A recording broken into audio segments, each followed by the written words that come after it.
Ecclesiasticus 27 and 26. Whoso diggeth a pit shall fall therein, and he that setteth a trap shall be taken therein. And with that, I want to give all praises, honor, and glory to Yahweh, Bahashem, Yahweh Shah, Bahashem Rekal Kodash. Kodash, double honors to the apostles and elders of Israel that rule well. Shalom to the Akiyam, Akwathiam, and the speckled bird listening and learning. Shalom. So let me grab, I got to get something real quick. I want to read before I get these scriptures. Because Esau is digging a pit right now. Okay.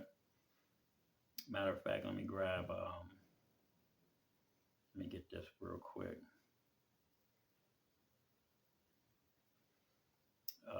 Yeah.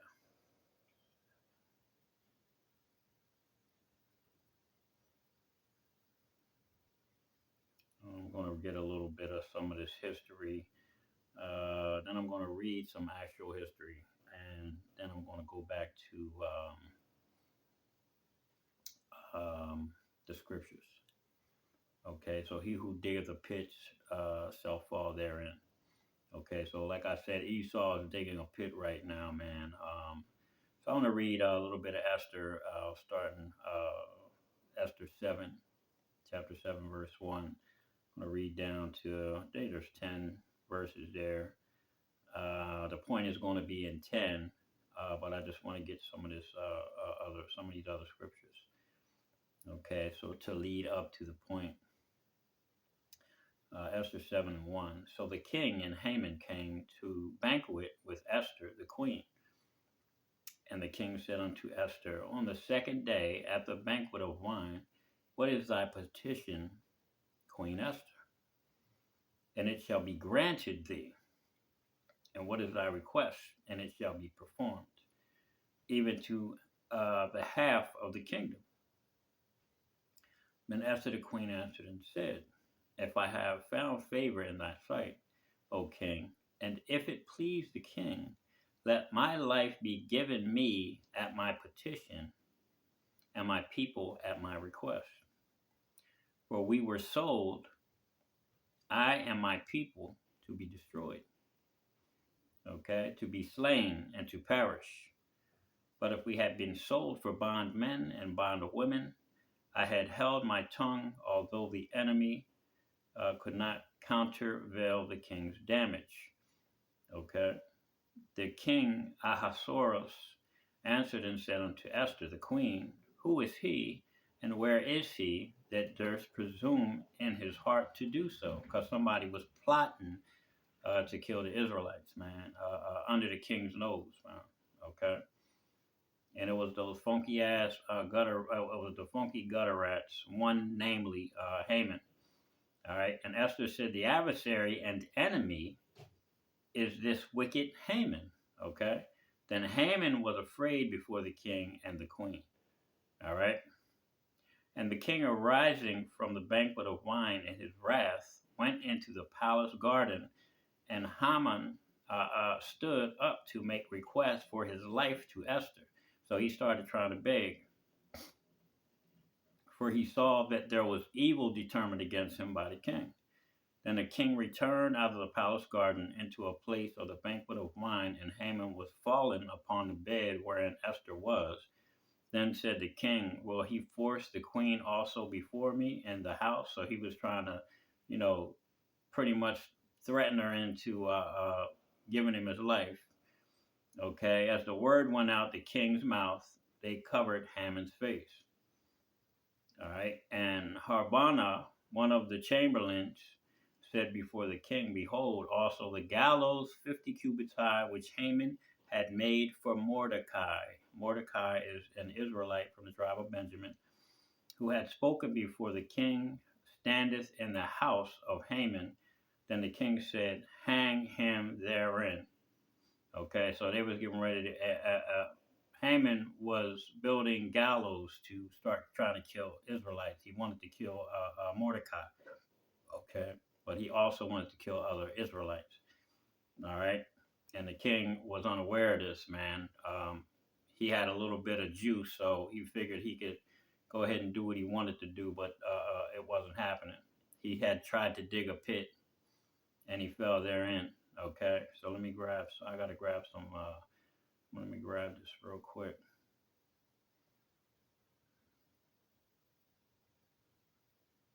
There we go. Grab this. I wanted to read this real quick. It's good information. Something we should do all the time. Okay. So Mordecai, all right, is of the main personalities in the book of Esther and the Hebrew Bible. He is described as being the son of Jair of the tribe of Benjamin. Okay, he's an Israelite from the tribe of Benjamin. Mordecai was also cousin and guardian. He was a cousin and a guardian to Esther, who became queen of Persia, all right, under the reign of Ahasuerus, the king of the Medo-Persian Empire. Okay, Mordecai's loyalty and bravery are highlighted in the story as he helps Esther foil the plot of Haman. Okay, the king's vizier to exterminate the Jewish peoples. So Haman was plotting under the king's nose to exterminate Jews, man, the Israelites. All right, I'm not going to say Jewish because they have that written here. So he wanted to exterminate the Israelites. All right.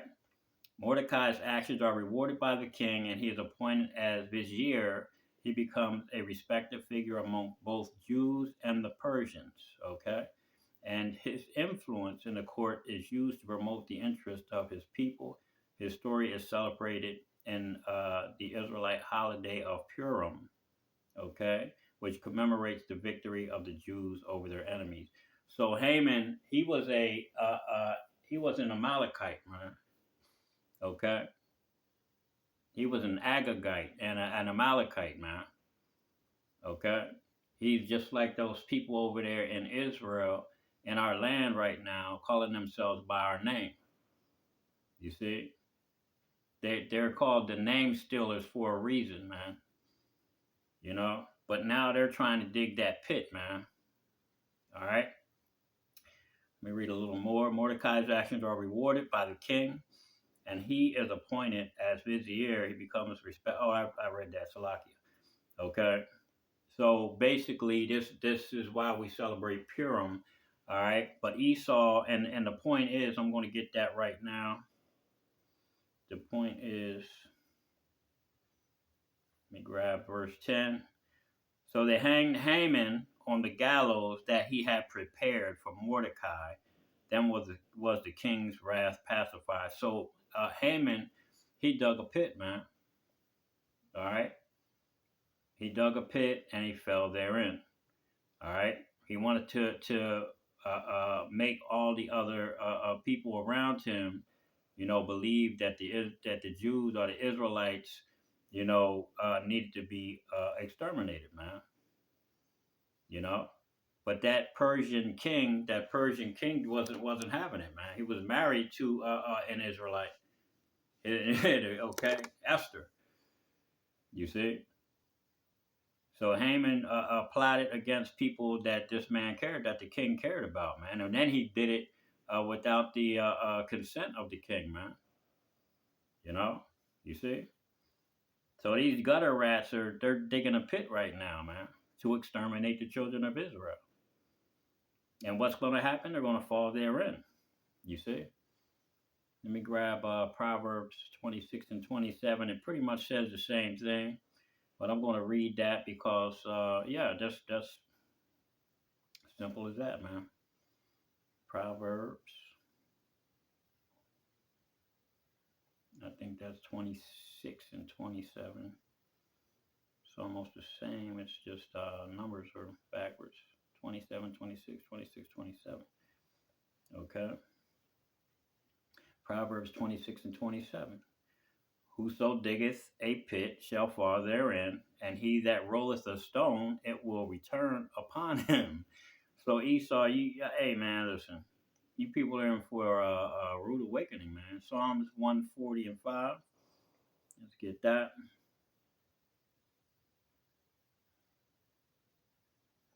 140 and 5.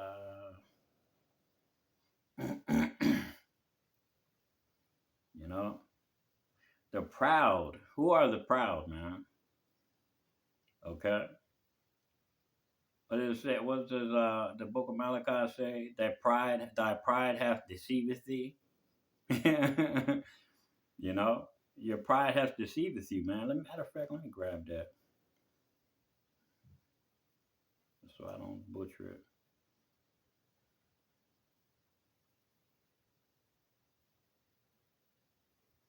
Oops, spelled that wrong.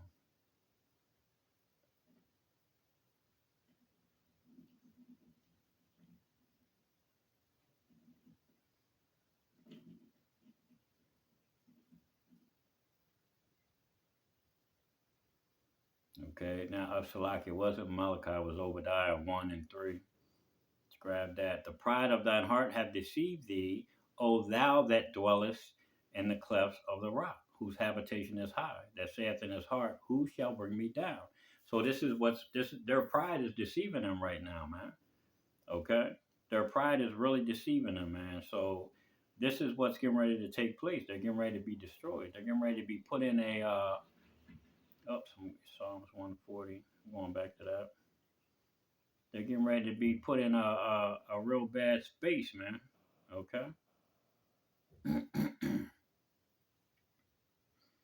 Esau's getting ready to get a foot put in his ass, and he's not going to be able to remove it, man. Obadiah 1 and 3 said, thy pride hath deceived thee. And it's in Psalms 140 and 5. The proud have hid a snare for me.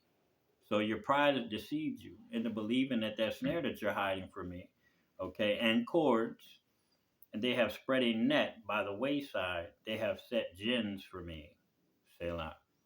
So the Esau thinks that this agenda that he has, Agenda X, okay, he has the UN troops in country. Okay, he's starting World War III, sending hundreds, thousands of National Guard members over to Saudi Arabia and other parts of the Middle East. Okay, so you're not going to have any real active duty type soldiers here in America come soon, man. They're going to be sending a lot of these guys overseas. So who the fuck are you going? Who's going to be fighting against these UN troops, man? You know, Joe Sixpack, man. You know, a lot of old military types. You know, you're going to have some other National Guard units still here. You know, but the most of those are going to be are the ones that are going to consent to the things that are taking place, man. They're going to be okay with the agenda. You see, they've already vetted most of the people when they were doing those questionings, man. Would you shoot on American citizens? All right. So a lot of those individuals are going to be staying here in country, you know, to help train the UN troops, to help show them how to maneuver. Okay, and they're gonna get busy out here, man. You know, but that trap that they're setting is gonna really backfire on them. You know, it really is because they're gonna lose control. All right. So Psalms 140 and 5, the proud have hid a snare for me and cords. They have spread a net by the wayside. They have set gins for me. Selah. Okay. And I'm going to jump down to 140 and read 7 and 8. Salakia. Matter of fact, I'm going to read 6. I said unto Yahweh, thou art my God. Hear the voice of my supplication, O Lord. Verse 7.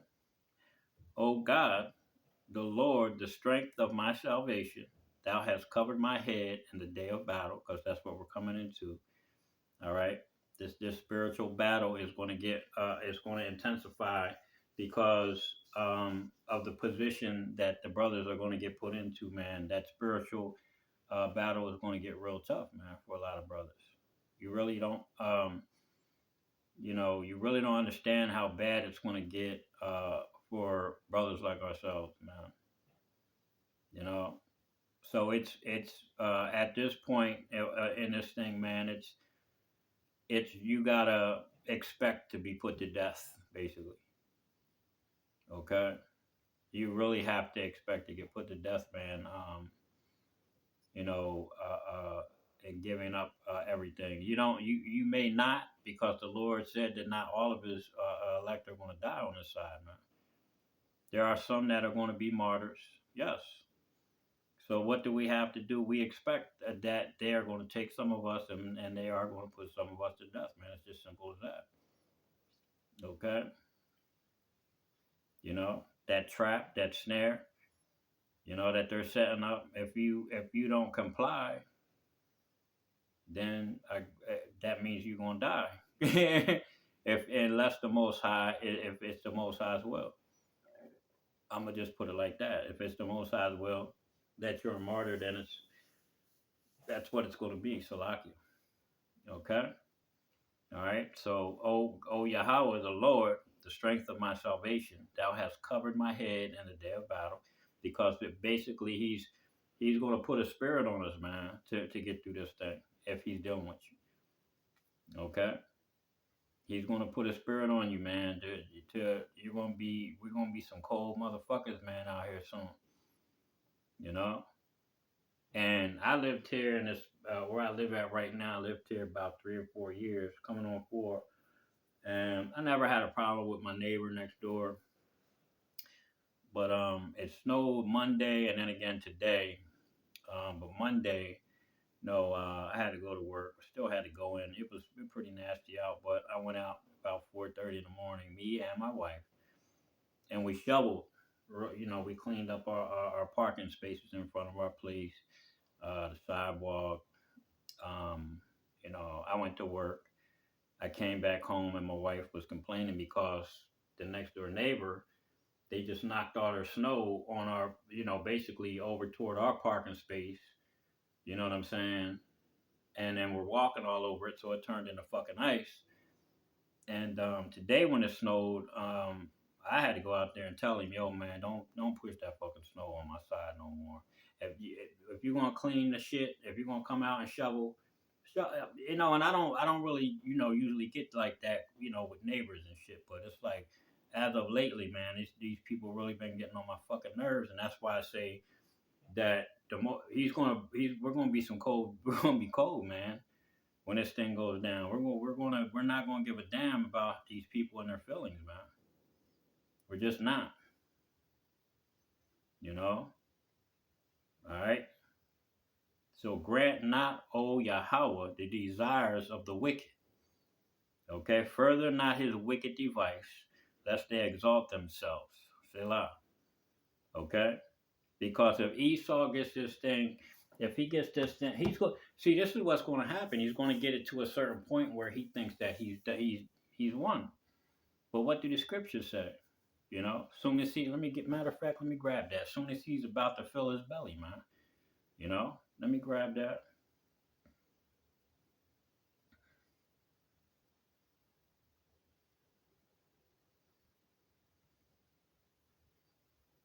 Oh, no, not that one.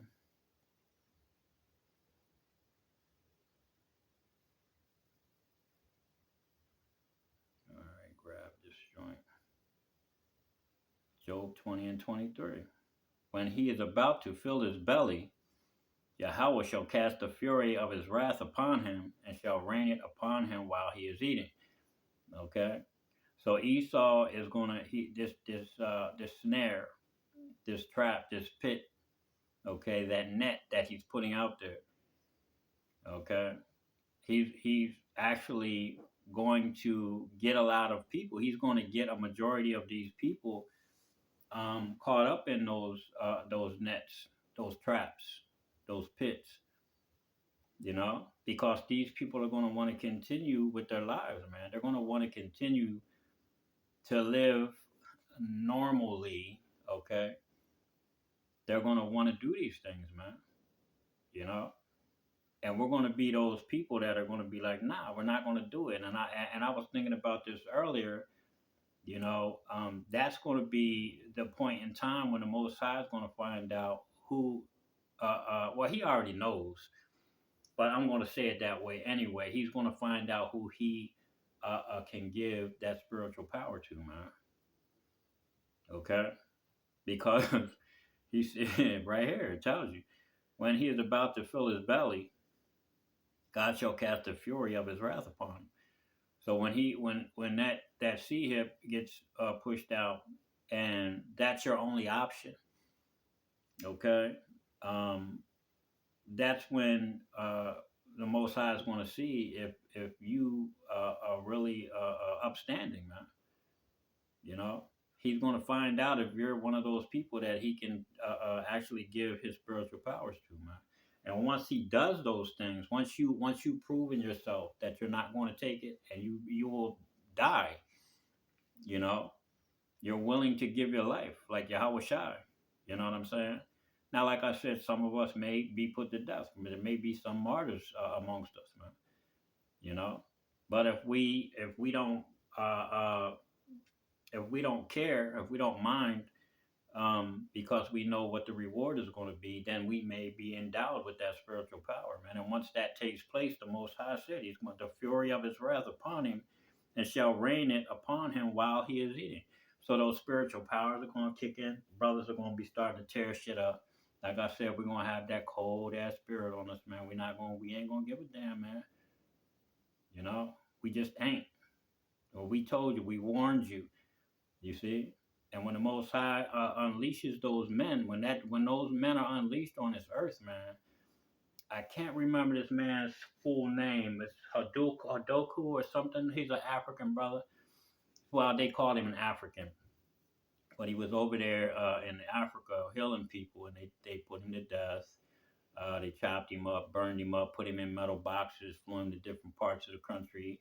The man came back and walked into these people's offices and told them. He said, "There's going to be many more like me coming, and there ain't going to be shit you can do to stop them." Okay. Now he was talking about the 144,000.